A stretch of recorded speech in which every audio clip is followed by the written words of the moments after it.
All right, so here's a client who was experiencing some detox reactions on the initial dose, which was 4 tablespoons, and then she raised the dose to 6 tablespoons, and it greatly reduced her symptoms. So she was experiencing pretty severe headaches along with constipation on the 4 tablespoon dose, and she raised the dose to 6 tablespoons after just over a week, and she said that that greatly helped her the symptoms so that she was able to continue on the protocol.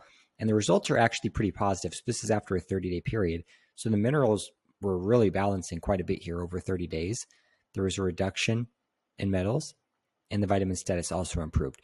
So overall, it was according to the report, it actually looked like things were going pretty well. But it just shows you that sometimes the detox reactions are going to be unavoidable.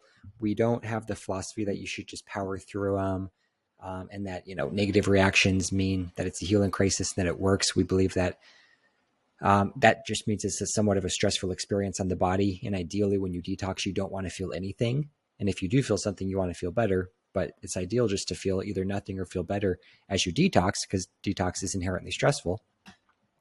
But sometimes it's just unavoidable. Some people just have a few symptoms, but she was able to, by raising the dose, mitigate those symptoms. So she was able to continue without being too uncomfortable.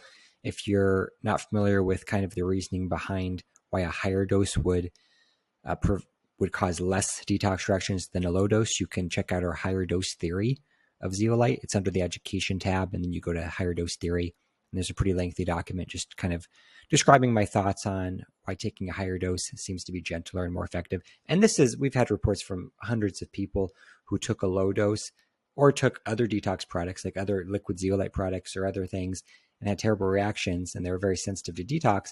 And then when they took a high dose of ZeoCharge, they didn't experience any negative symptoms. And then we can also see from lab testing that they were in fact detoxing. So pretty interesting stuff. Even on ZeoCharge, some people try to microdose it because they're used to the start slow and work your way up approach.